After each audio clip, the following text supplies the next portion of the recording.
এই সংসারে প্রত্যেক ব্যক্তি বড় কিছু করতে চায়, এমন কিছু যা এই সংসারে কেউ আগে কখনো করেনি। এমন জায়গায় পৌঁছতে চায় যেখানে এর আগে কেউ কখনো পৌঁছতে পারেনি, আর কেউ এতে সফলতা অর্জন করে। কিন্তু কিছু মানুষ অসফল হয় কেন? এটাই আমার প্রশ্ন। না তো তাদের ইচ্ছেতে কোনো কমতি থাকে, না কমতি থাকে তাদের চেষ্টায়। তাহলে কেন এরা পিছিয়ে পড়ে? এর উত্তর বড়ই সরল। এই সংসার। আপনাদের বলি কিভাবে। আপনারা সকলে সংসারে মহান কাজ করতে চান, সেই মান, সেই সম্মান পেতে চান যা এর আগে কেউ কখনো পায়নি।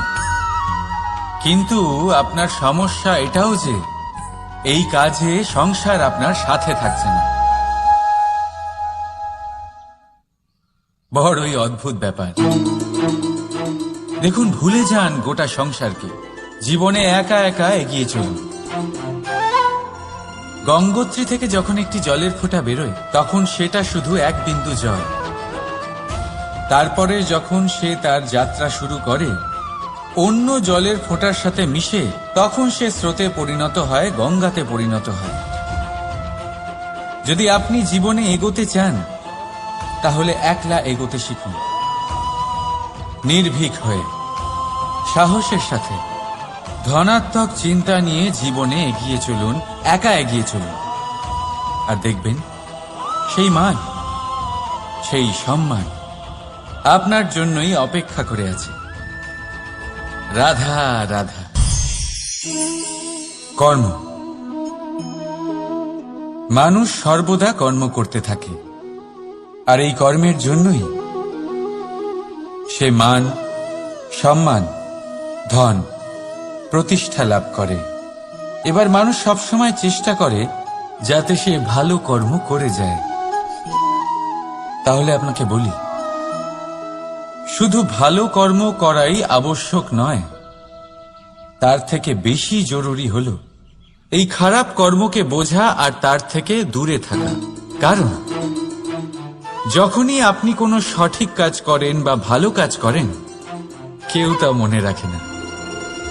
কিন্তু এই সংসারে বিষয়টা হলো এরকম, আপনি একটা খারাপ কর্ম করুন আর সেটা সবার মনে থাকে। এই খারাপ কর্ম কাজলের এক কৌটোর মতো হয়। আপনি যতই চেষ্টা করুন বাঁচিয়ে ব্যবহার করার, কিন্তু এই কালিমা কোথাও না কোথাও অবশ্যই লেগে থাকে। সেই জন্য জীবনে ভালো কর্ম অবশ্যই করুন, কিন্তু তার থেকেও বেশি জরুরি হলো এই খারাপ কর্মের থেকে দূরত্ব বজায় রাখা। আর এটা অবশ্যই করবেন। রাধা রাধা।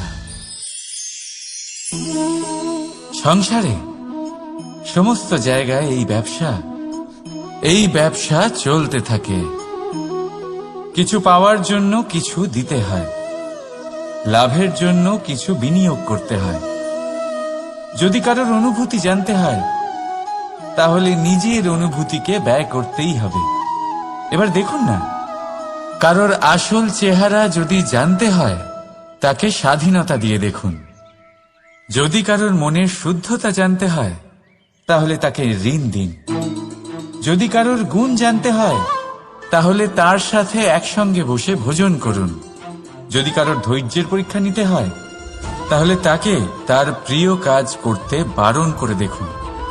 যদি কারোর ভালো দিক জানতে হয় তাহলে তার থেকে পরামর্শ নিয়ে দেখুন। এক অনুভূতির বদলে অন্য এক অনুভূতি বিনিময় করতে হয়। কিন্তু এই সংসারে একটাই এমন অনুভূতি আছে যেটা দেখার জন্য, যেটা পাওয়ার জন্য আপনাকেও ঠিক সেই অনুভূতিটাই দিতে হবে, আর সেটা হলো প্রেম। যদি কারোর ভালোবাসা দেখতে হয় তাহলে তাকে নিঃস্বার্থ ভালোবাসা দিন। যদি কারোর থেকে ভালোবাসা পেতে চান তাহলে তাকে নিঃস্বার্থ পরিশুদ্ধ ভালোবাসা দিন। রাধা রাধা। কথায় আছে, সময়ের পূর্বে আর ভাগ্যের বেশি কেউ কিছুই পায় না। এবার এর মানে কি এটাই যে আপনি শুধুমাত্র সময়ের অপেক্ষা করবেন, সবকিছু নিজের ভাগ্যের ওপর আর কপালের ওপরে ছেড়ে দেবেন, নিজে কিছুই করবেন না?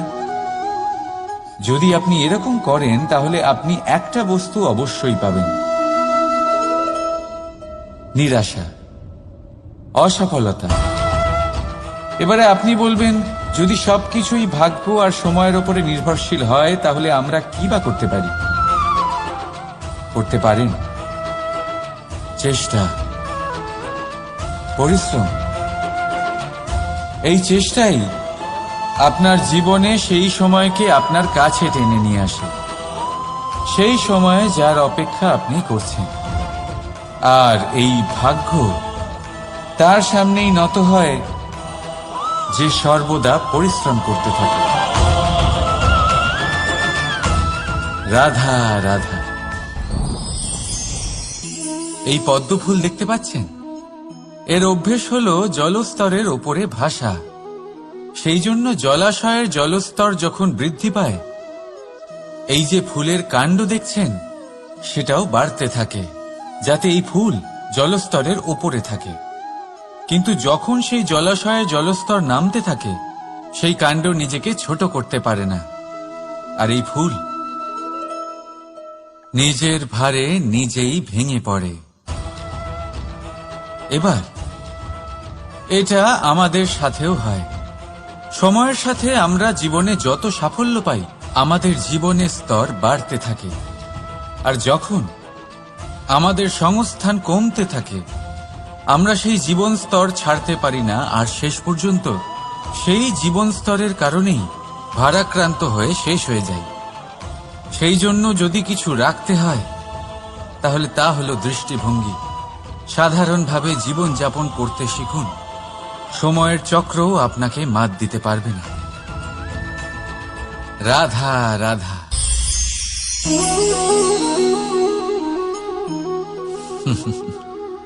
সময়, এই সময় না কোনো ব্যক্তি, না জীব, না বস্তু, তাও সময় জীবিত থাকে।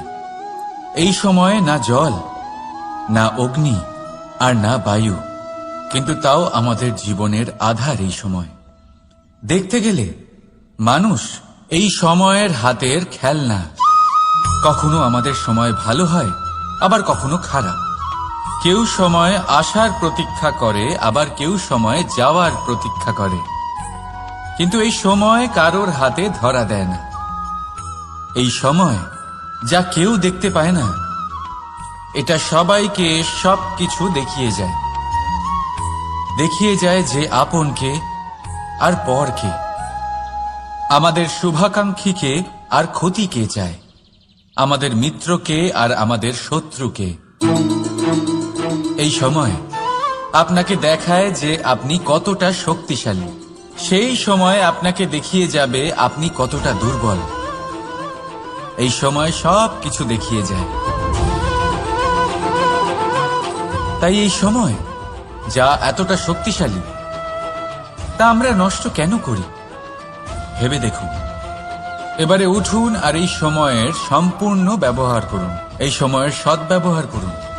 কারণ এই সময়কে ব্যবহার করাটাই আপনার হাতে রয়েছে, আর কিচ্ছু না। আর এই সময় একবার বয়ে গেলে তখন যাই করুন না কেন, কখনো ফেরত আসবে না। সময়ের সদ্ব্যবহার করুন আর সবার মধ্যে আনন্দ ছড়ান। আর আসুন আমার সাথে ভালোবেসে বলুন, রাধা রাধা।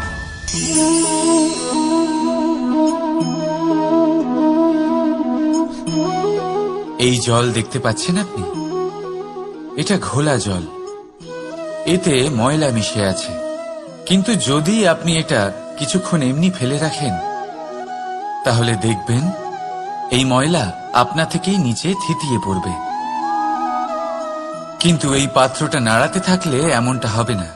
শান্ত ছেড়ে দেবেন, তবেই এই ময়লা নিজেই নিচে চলে যাবে।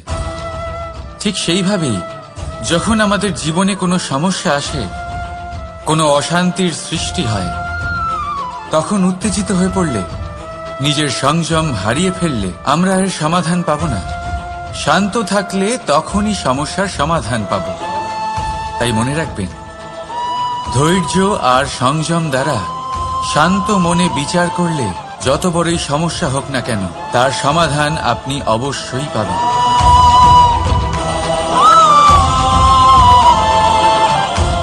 কারণ অশান্তির সমাধান শুধুমাত্র শান্তি। রাধা রাধা। প্রজাপতি আকাশে উড়ে বেড়ায়, সে সুন্দর ফুলের রস আস্বাদন করে, উন্মুক্ত উড়ে বেড়ায়, কিন্তু তারও বিপদ কম কিছু নেই। যেমন হল পতঙ্গ, জন্তু এই প্রজাপতিকে নিজের আহার করে নেয়। তাকে এদের থেকে সাবধানে থাকতে হয়। সত্য হলো এটাই যে এই প্রজাপতি ততদিনই সুরক্ষিত থাকে যতদিন এদের পাখনা বৃদ্ধি পায় না। যখন এরা এদের খোলসের মধ্যে থাকে, যখন না কারো দৃষ্টি এদের ওপর পড়ে আর না কোনো শত্রু এদের আঘাত করতে পারে, কিন্তু তখন তারা বন্ধ থাকে, অবিচল নিশ্চল থাকে। এই সুন্দর সংসার দেখার জন্য, এই সুন্দর আকাশ পাওয়ার জন্য তাকে তার সুরক্ষা ক্ষেত্র থেকে বাইরে বেরিয়ে আসতেই হয়। আর এটাই জীবনের নিয়ম। মানুষের সাথেও ঠিক এরকমই হয়। যদি মানুষ বিশ্রাম আর সুরক্ষা এদের বন্ধন থেকে না বেরোয়, তাহলে সে জীবিত অবশ্যই থাকবে, কিন্তু জীবন ধারণ করতে পারবে না। কারণ যদি জীবনে বড় কিছু করতে হয়, বড় কোনো কিছু পেতে হয়, সাফল্যের শিখর অবধি পৌঁছতে হয়, তাহলে সর্বপ্রথম আপনাকে নিজের সুরক্ষা ক্ষেত্র থেকে বেরিয়ে আসতেই হবে। এই আরামকে ত্যাগ করতেই হবে। তবেই আপনি সফল হতে পারবেন, তবেই আপনি এই প্রজাপতির মতো আকাশে উড়ে বেড়াতে পারবেন। রাধা রাধা। কখনো ভেবে দেখেছেন আমরা জিহ্বার সাথে সাথে কান কেন পেয়েছি? এবার আপনি বলবেন এ তো সহজ কথা, যাতে আমরা কথা বলার সাথে সাথে শুনতেও শিখি। এবারের আরো একটা গুরুত্ব আছে। আগে আমাকে বলুন, নিজের প্রশংসা শুনতে কার না ভালো লাগে? সবারই ভালো লাগে। এটাই হলো মূল কথা। যদি এই কান দিয়ে আপনি নিজের প্রশংসা শুনতে চান, তাহলে সর্বপ্রথম এই জিহ্বা দিয়ে অন্যের প্রশংসা করতে শিখুন। এবার প্রশংসার বিষয়ে একটা অত্যন্ত গুরুত্বপূর্ণ কথা আপনাদের বলি। কখনো যদি কারোর প্রশংসা আপনি করেন, তাহলে সবার আগে সেই ব্যক্তির উৎসাহ বেড়ে যায়। আর তারপর নিজে যদি ভেবে দেখেন, তাহলে নিজের মনেও সন্তুষ্টি আর প্রশান্তি চলে আসে। আর একবার যদি এই মন প্রশান্তিতে ভরে যায়, তারপরে কেউ প্রশংসা করুক বা না করুক, কিচ্ছু যায় আসে না। সেই জন্য সবসময় অন্যের সম্মান করবেন, স্নেহ করবেন, প্রশংসা করবেন, সুখ ভাগ করে নেবেন। যার মধ্যে যেটা ভালো আছে তা বলুন, তাকে মনে করান তিনিও ভালো, তার উৎসাহ বাড়িয়ে তুলুন। তিনি জীবনে সামনে এগোবেন, আর এই ব্রহ্মাণ্ড আপনাকে কখনো পিছিয়ে থাকতে দেবে না। রাধা রাধা। সত্য এবং অসত্য দুটোর মধ্যে পার্থক্য কি আছে? পার্থক্য হলো অ অক্ষরটার। এবার অ দিয়ে হতে পারে আরম্ভ, অ দিয়ে হতে পারে অন্ত। সত্য হলো সেটা যেখানে সমস্ত পথের আরম্ভ হয়, অসত্য সেটা যেখানে সমস্ত পথের শেষ হয়। এবার এরা চলতে হয়তো পারে না, কিন্তু তাও ছাপ রেখেই যায়। সত্য সেই ছাপ রেখে যায় যা একটা উজ্জ্বল উৎকৃষ্ট উদাহরণ হতে পারে, আর অসত্য সেই উদাহরণ তৈরি করে যা একটা কলঙ্কিত ইতিহাস তৈরি করে। এখন আপনি আগামী সময়ের জন্য কেমন ছাপ রেখে যাবেন, এই সিদ্ধান্ত পুরোপুরি আপনার। রাধা রাধা। চলুন একটা প্রশ্ন করি। কোন মানুষকে জিজ্ঞাসা করবেন যে সে মূর্খ, অলস, বিবেকহীন, অসফল এইসব বিশেষণ দিয়ে নিজেকে পরিচিত করতে চাইবে? না। কাউকে জিজ্ঞাসা করুন, আপনি কি মূর্খ? না। আপনি কি অসফল হয়েছেন? না। আপনি কি বিবেকহীন? না। এবার বলুন, আপনি জীবনে মূর্খ ও বিবেকহীন হবার জন্য কোনো ভালো পরিকল্পনা বানিয়েছেন? উত্তর পাবেন না। কারণ কোনো পরিকল্পনা বানানো হয় না যাতে আপনি মূর্খ বা অসফল হন। মানুষ মূর্খ বা অসফল তখন হন যখন কোনো পরিকল্পনাই থাকে না। দেখুন, একটাই ছোট জীবন, তাকে স্থির করুন যাতে অনেক বেশি সংখ্যক মানুষকে আপনি জুড়ে রাখতে পারেন, অনেক বেশি শান্তি পেতে পারেন, অধিকতর সাফল্য লাভ করতে পারেন, বেশিরভাগ মানুষের পথপ্রদর্শক হয়ে তাদের মঙ্গল করতে পারেন। অসফল হয়ে বাড়িতে বসে থাকার চেয়ে ভালো হলো যে আপনি একটা পরিকল্পনা করে অসফল হন, কারণ তখন আপনার কাছে আরো একটা বিকল্প থাকবে, একটা নতুন পরিকল্পনা বানানোর, তাকে সার্থক করার। কারণ এমন কোনো পরিকল্পনা তো অবশ্যই থাকবে যা আপনাকে আপনার লক্ষ্যে পৌঁছে দেবে, তাই তো? রাধা রাধা। সূর্য কারোর জন্য হলেন শক্তিদাতা ঈশ্বর, আবার কোনো প্যাঁচার জন্য হলো চোখ বন্ধ করে দেওয়ার মতো তীব্র আলো। নদী কারোর জন্য হলো তৃষ্ণা মেটানোর স্রোত, আবার কারোর জন্য বন্যারূপী বিনাশকারী আশঙ্কা। সাগর কারোর জন্য হলো নোনা জলের ভান্ডার, আবার কারোর জন্য অগন্তি প্রাণী জগতের সম্ভার। প্রশ্ন হলো, প্রত্যেক ব্যক্তির জন্য প্রত্যেক অনুভূতি বা বস্তুর সারমর্ম আলাদা কেন হয়ে থাকে? যা কারোর জন্য হলো বিষ, তা অন্য কারোর জন্য অমৃত কেন? যা কারোর জন্য অমৃত, তা অন্যের জন্য বিষ কেন? উত্তর বড়ই সোজা। আমরা বস্তু বা অনুভূতিগুলিকে সেভাবে দেখি না যেরকম তা হয়ে থাকে। আমরা বস্তু বা অনুভূতিকে সেভাবে দেখি যেরকম আমরা হয়ে থাকি। এবার এর উপায় কি হতে পারে? নিজেকে পরিশুদ্ধ করুন, সব কিছুই শুদ্ধ হবে। রাধা রাধা। প্রেম, ঘৃণা, এই দুই হলো একই শব্দ। কিভাবে? দেখুন না, দুটোতেই আড়াই অক্ষর রয়েছে। দুটোই হলো সেই অনুভূতি যা আমাদের মনের সাথে জড়িত, আর এই দুই অনুভূতির সাথেই জড়িত মানুষ আমাদের জন্য গুরুত্বপূর্ণ। পার্থক্য শুধু এটাই যে প্রেম পায় সম্মান আর ঘৃণাকে করা হয় অবজ্ঞা। এরকম কেন? কারণ প্রেম হলো সেই অনুভূতি যেখানে মানুষ সবকিছু দিয়ে দিতে চায়, সবকিছু লুটিয়ে দিতে চায়। সেখানে ঘৃণা হলো এমন অনুভূতি যেখানে মানুষ সবকিছু কেড়ে নিতে চায়, সবকিছু জিতে নিতে চায়। তাও প্রেমের অনুভূতি কখনো আপনাকে হারতে দেয় না, আর ঘৃণার অনুভূতি কখনো আপনাকে জিততে দেয় না। এবার কি করবেন আপনি? একটাই জীবন, ঘৃণার সাথে বাঁচবেন নাকি প্রেমের সাথে? আমি তো প্রেমকেই চয়ন করব। রাধা রাধা।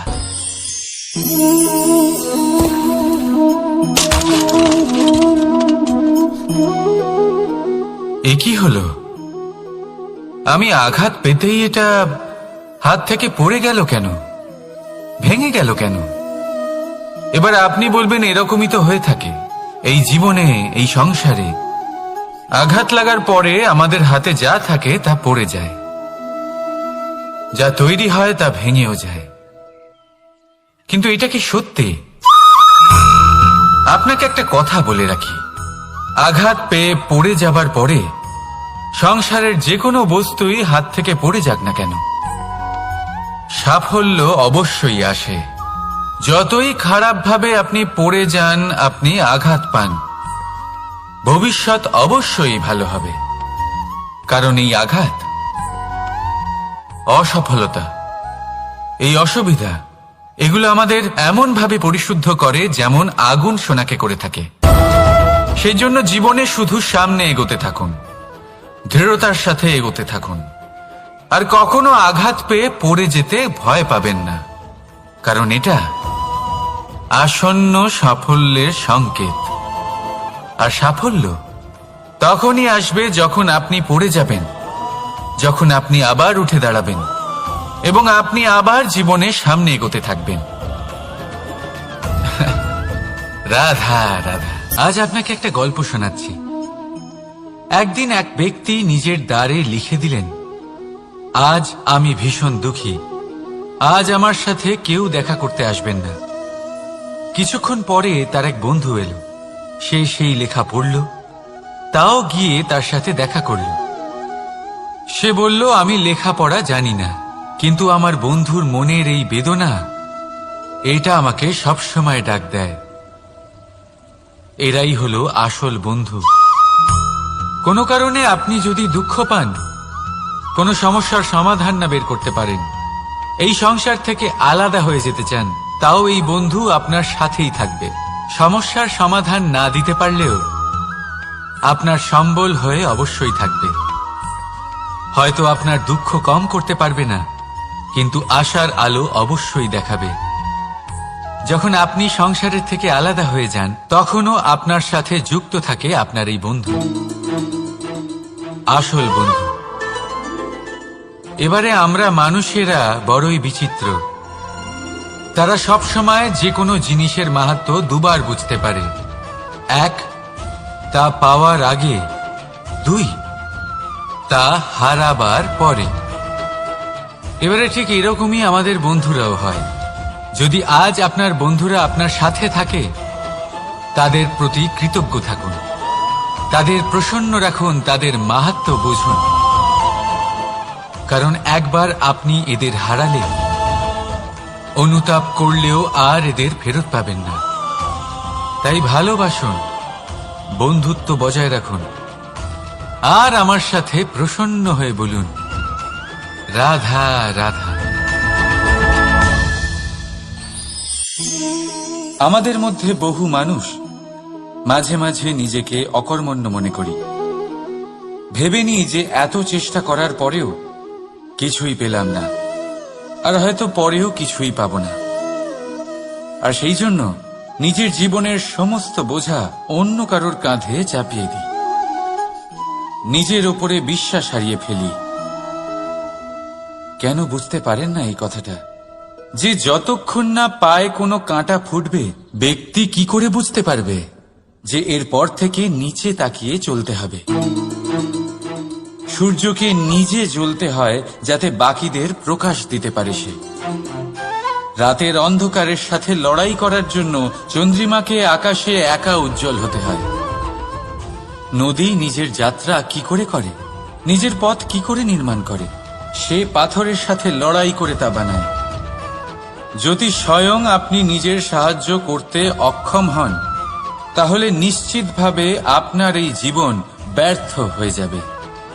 তাই মনে রাখবেন, এই সংসারে নিজের জীবনের ভার নিজের কাঁধেই বহন করতে হয়। অন্যের কাঁধের ওপর শুধুমাত্র পরলোক যাত্রা হয়। সেই জন্য এই সংসারে জীবিত সেই যে আত্মনির্ভর।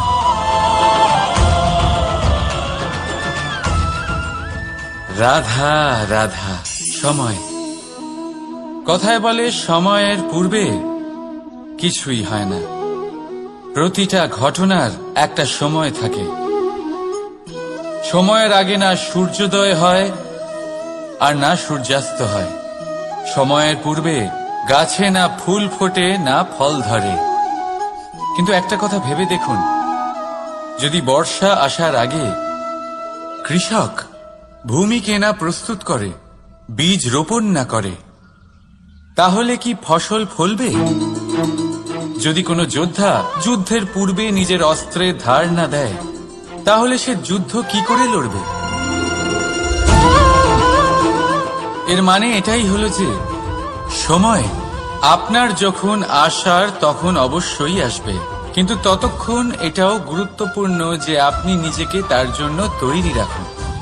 কারণ এই সুযোগ, এই কথাটা শুনতে যত ছোট, এটা আসেও ততটা কম সময়ের জন্য, তারপর চলেও যায়। এবার যদি সুযোগ আপনার হাতে আসে আর আপনি তার জন্য তৈরি না থাকেন, তাহলে আপনি সাফল্য কি করে পাবেন? তাই আপনি সঠিক সময়ের জন্য অপেক্ষা করুন, সেই সুযোগের জন্য অপেক্ষা করুন, কিন্তু ততক্ষণ নিজের চেষ্টার দ্বারা নিজেকে আরো সক্ষম করে তুলুন, কারণ সাফল্য আপনার জন্য অপেক্ষা করছে, শুধু আপনি তার জন্য তৈরি থাকুন। রাধা রাধা। কথা মানুষের পাওয়া সবচেয়ে অদ্ভুত উপহার। এই কথাই মানুষকে এই সংসারের সমস্ত প্রাণীর থেকে ভিন্ন করে তোলে, সংসারের সবচেয়ে উপরে নিয়ে যায়। এই কথার কারণেই আমরা একে অপরের সাথে ভাব আদান প্রদান করি। আমি আমার মনের ভাবনা অন্য কাউকে ব্যক্ত করতে পারি, অন্য কেউ তাদের ভাবনা আমাকে ব্যক্ত করতে পারে। এই কথাই আমাদের সবচেয়ে বড় ঢাল। এবারে দেখুন, আপনি নিশ্চয়ই লক্ষ্য করেছেন কারোর কথা মধুর হলে লোকে তাকে ভালোবাসে, তাকে নিজের বন্ধু বানায়। সেইভাবেই যদি কারোর কথা কঠোর হয়, তাহলে লোকে তাকে ঘৃণা করে, তাকে নিজের শত্রু মনে করে। এই কথাই ভাষা হয়ে আমাদের ইতিহাস রচনা করে। তবে আমরা কি সত্যি বাণীর বিষয়ে অতটাই ভাবি যতটা আমাদের ভাবা উচিত? ভেবে দেখুন, মানুষের কথা বলতে শিখতে কত সময় লাগে। কোনো বালক 1.5 বছর বয়সে কথা বলতে শেখে, কেউ 2 বছরে, কেউ 3। এবার দেখুন, মানুষ 1.5 বছর বয়সে কথা বলতে শিখে গেলেও তার কি বলা উচিত এটা সারা জীবনেও শিখতে পারে না। এর উপরে মনোনিবেশ করুন, এটা বোঝবার চেষ্টা করুন কি বলা উচিত। নিজের কথা শুদ্ধ করুন, নিজের কথা মধুর করুন, আর সেই মধুরতার সাথে আমার সঙ্গে বলুন, রাধা রাধা। এই লক্ষ্য আসলে কি? এই লক্ষ্য তাই যা আমরা পেতে চাই। এই সংসারে সুখী কে হয়? সুখী সেই যে তার লক্ষ্য পেয়ে গেছে। দুঃখী কে হয়? দুঃখী সেই যে তার লক্ষ্য এখনো পায়নি। এবারে প্রশ্ন এখন এটাই যে লক্ষ্য সবাই পেতে চায়, লক্ষ্য পাওয়ার জন্য সবাই প্রাণপণ চেষ্টাও করে, তাহলে সবাই তাদের লক্ষ্যে পৌঁছতে পারে না কেন? ঠিক আছে, কোথাও না কোথাও কিছু না কিছু কমতি থেকেই যায়। যাই বাধা থাক, আজকে আমি আপনাকে একটা উপায় বলবো এই লক্ষ্য পাওয়ার জন্য। একটা কাগজ নিন, তাতে একটা চিহ্ন বানান, সেটাই হবে আপনার লক্ষ্য। এবারে সেই লক্ষ্যে পৌঁছানোর একটা পথ বানান। এবারে এই যাত্রাকে ভিন্ন ভিন্ন ভাগে বিভাজন করে দিন। এবারে এটা হলো আপনার পরিকল্পনা। এবার এই পরিকল্পনা ক্রমানুসারে আপনি পালন করতে থাকুন, এটাই হবে আপনার চেষ্টা। এবার এইভাবে যদি আপনি চেষ্টা করতে থাকেন, যাই আপনার কল্পনা হোক না কেন তা বাস্তব অবশ্যই হবে। তাহলে এই কল্পনাকে বাস্তবে রূপান্তরিত করুন। এইভাবেই নিজের পরিকল্পনা পালন করতে থাকুন। আপনার যাই কল্পনা থাকুক বা যাই লক্ষ্য থাকুক, তা বাস্তবে পরিণত হয়ে আপনার হাতে অবশ্যই আসবে। রাধা রাধা। বাবার এক মিত্র ছিলেন, বড়ই দুঃখী ছিলেন, বিপদে পড়েছিলেন। কি করবেন? ব্যবসা ভালোভাবে চলছিল না, বাড়িতে শান্তি ছিল না, সমস্ত জায়গায় ক্ষতি হচ্ছিল। তাই উনি একজন জ্যোতিষীকে দেখালেন। জ্যোতিষী বললেন, আপনার যে বাড়ি আছে সেটা আপনার জন্য অশুভ, আপনার এই বাড়ি পাল্টে ফেলুন। উনি বাড়ি পাল্টে ফেললেন, তবুও ওনার সমস্যার সমাধান হলো না। তারপর একজন জ্ঞানী ব্যক্তি ওনাকে বললেন যে আপনার জামা কাপড়ের যে রং সেটা বিপদকে আমন্ত্রণ জানাচ্ছে, এই জামা কাপড়গুলিকে পাল্টে ফেলুন। উনি সেগুলো পাল্টে ফেললেন, তাও সমস্যার সমাধান হলো না। আবার একজন জ্ঞানী ব্যক্তি বললেন যে আপনার আশেপাশে যে মানুষজন রয়েছে তারা এটা চায় না যে আপনি সফল হন, তারা আপনার ক্ষতি চায়, তাদের সাথে সমস্ত সম্পর্ক ভেঙে ফেলুন। তো উনি সম্পর্ক ভেঙে ফেললেন, কিন্তু তাতেও ওনার জীবনে কোনো পরিবর্তন এলো না। তার মানে তিনি বাড়ি পাল্টালেন, জামা কাপড় পাল্টালেন, সম্পর্ক পাল্টালেন, যেটা পাল্টালেন না তা হলো স্বভাব। এই যে স্বভাব, এটা অত্যন্ত গুরুত্বপূর্ণ। এই স্বভাবই আপনার ব্যক্তিত্ব তৈরি করে। তাই নিজের স্বভাব শুধরে ফেলুন, তাতে ভালো পরিবর্তন আনুন, সবকিছু ভালোই হবে। রাধা রাধা। ক্রোধ, লোকে বলে যে এই ক্রোধ পাপেরই মূল। কিন্তু সত্যি কি এই ক্রোধ পাপের মূল? একটু ভেবে দেখুন, এই ক্রোধ বাস্তবে আসলে কি? এই ক্রোধ একটা অনুভূতি যা আপনার মধ্যে হঠাৎই অসীমিত তেজ সঞ্চালন করে। এবারে আমি আপনাকে কিছু উদাহরণ দিচ্ছি যাতে আপনি বুঝতে পারেন যে ক্রোধ আপনার জন্য ভালো কি না।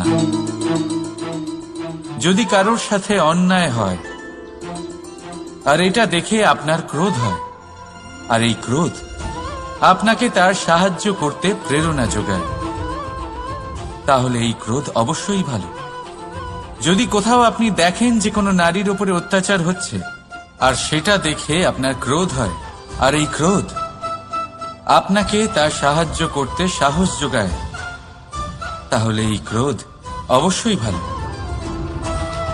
যদি এই সংসারে কোথাও আপনি কোনো অনৈতিক কাজ বা ছলনা দেখেন আর আপনার তাতে ক্রোধ না হয়, কিছুই অনুভব করেন না, তাহলে এটা কাপুরুষতা। তার মানে এটাই যে আপনি আপনার মনুষ্যত্ব হারিয়ে ফেলেছেন।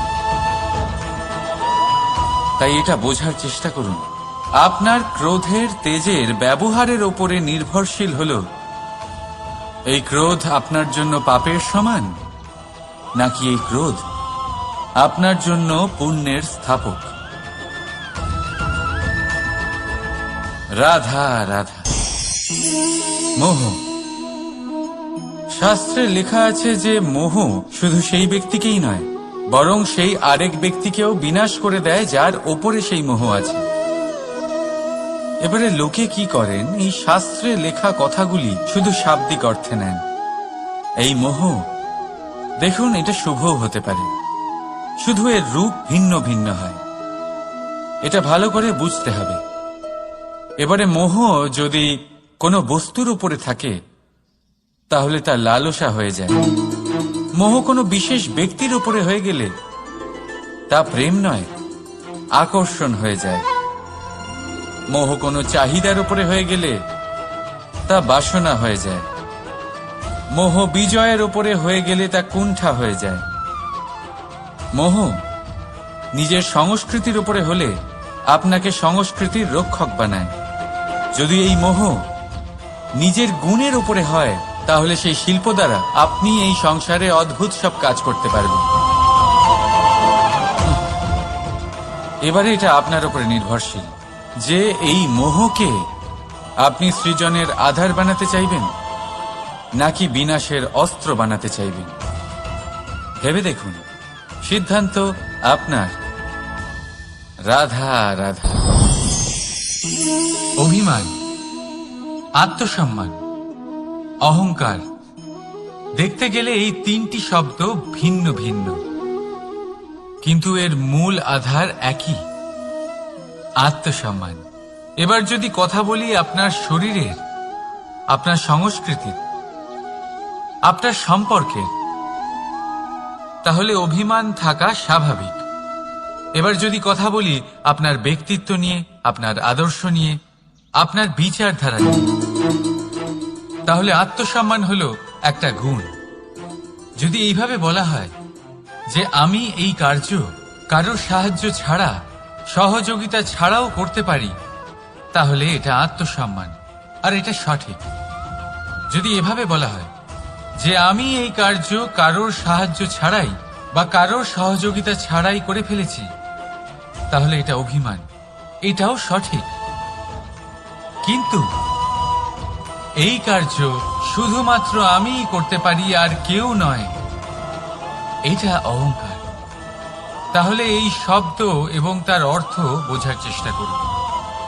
জীবন ধারণের এক নতুন পথ খুঁজে পাবেন। রাধা রাধা। সংসারে প্রত্যেক ব্যক্তি কোনো না কোনো রূপে ঈশ্বরকে মানে। কেউ মূর্তি রূপে, তো কেউ তত্ত্ব রূপে, কেউ ভাবনা রূপে, আবার কেউ স্বভাব রূপে। কেউ নিজের মধ্যে পরমাত্মা খোঁজে, আবার কেউ অন্যের মধ্যে। কারোর কাছে জ্ঞানই পরমাত্মা। সংসারে প্রত্যেক মানুষই কোনো না কোনো রূপে তার ঈশ্বরকে পেয়েই যান। কিন্তু একটা কথা বলবো, ঈশ্বর প্রথমেই নিজের একটা স্বরূপ পৃথিবীতে আপনার কাছে পাঠিয়ে দিয়েছেন। সেই স্বরূপ হল আপনার মাতা, আপনার মা। সেই মা যিনি আপনাকে জন্ম দিয়েছেন, আপনাকে বাঁচতে শিখিয়েছেন, আপনাকে সংস্কার দিয়েছেন। যদি আপনি কখনো কোনো অনুচিত পথে অগ্রসর হয়েছেন, তখন তিরস্কার করে আপনাকে সঠিক পথে এনেছেন। যদি আপনি এই সংসারে অসফল হয়েছেন, তখন তার আঁচলের উষ্ণতা দিয়ে আপনাকে আশ্বাস জুগিয়েছেন। সেই সমস্ত কাজ করেন এই মা, যা ঈশ্বরও করেন। সেই জন্য মনে রাখবেন যে এই সংসারে আপনার সবচেয়ে প্রথম ঈশ্বর যদি কেউ থাকে, তাহলে তা আপনার মা। প্রত্যেক প্রতিমাতে ঈশ্বর নাই থাকতে পারে, কিন্তু প্রত্যেক মায়ের মধ্যে ঈশ্বর অবশ্যই থাকে। রাধা রাধা। আপনি নিশ্চয়ই দেখে থাকবেন যে প্রদীপের নিচে অন্ধকার থাকে। যে প্রদীপ সংসারকে আলোকিত করে, সেই প্রদীপের নিচেই অন্ধকার। এবারে অনেক মানুষ আছে যারা এই বিষয়টা এইভাবে দেখে যে ব্যক্তি নিজের সমস্যার সমাধান করতে পারে না, আর গোটা সংসারকে উপদেশ দেয়। কিন্তু এইটা দেখার আরো একটা দৃষ্টিভঙ্গি আছে, আর সেটা হচ্ছে যে স্বয়ং জ্বলে সংসারকে আলোকিত শুধু সেই করতে পারে যা রাধার বড়ই শীতল হয়। এই সংসারের পথপ্রদর্শক সেই হতে পারে, এই সংসারকে দিশা সেই দেখাতে পারে যার মধ্যে সন্তোষ আর ধৈর্য শক্তি আছে। এবারে দেখুন, এটা অত্যন্ত গুরুত্বপূর্ণ বিষয় যে বিবেক তখনই কাজ করে যখন মন শান্ত থাকে, যখন মন শীতল থাকে। তাই যদি আপনি এই জীবনে কোনো বড় কর্ম করতে চান, তাহলে সর্বপ্রথম আপনার এই মনকে, এই বিবেককে, এই হৃদয়কে, এই আধারকে, এই ভূমিকে শীতল রাখতে শিখুন। ধৈর্য ধরুন। সংসারে এমন কিছু নেই যা আপনি করতে পারবেন না। রাধা রাধা। এই প্রদীপ দেখতে পাচ্ছেন আপনি, নিজেও জ্বলে আর এই বাতিকেও জ্বালিয়ে রাখে, আর এই সংসারকে প্রদান করে প্রকাশ। অন্ধকারাচ্ছন্ন ব্যক্তিকে প্রদান করে আশার আলো। কিন্তু এটা কখনো ভাবে না যে সেই মাটি কেমন হবে যা দিয়ে এটা তৈরি করা হয়েছে, সেই কুমোর কেমন হবে যে একে আকার দিয়েছে। ভাবে না যে একে কিনেছে তার বাড়ি কেমন হবে, তা কতটা সুসজ্জিত। কিচ্ছু নয়, শুধু এই সংসারকে প্রকাশ প্রদান করে। আর হয়তো সেই জন্যই প্রদীপকে এত ভালোবাসা হয়। সে নিজের বা অন্যের বাড়ি দেখে কখনোই জ্বলে না, সে জ্বলে শুধু অন্ধকারের সাথে লড়াই করতে। তাই আপনিও নিজের ব্যবহার এই প্রদীপের মতো করে তুলুন।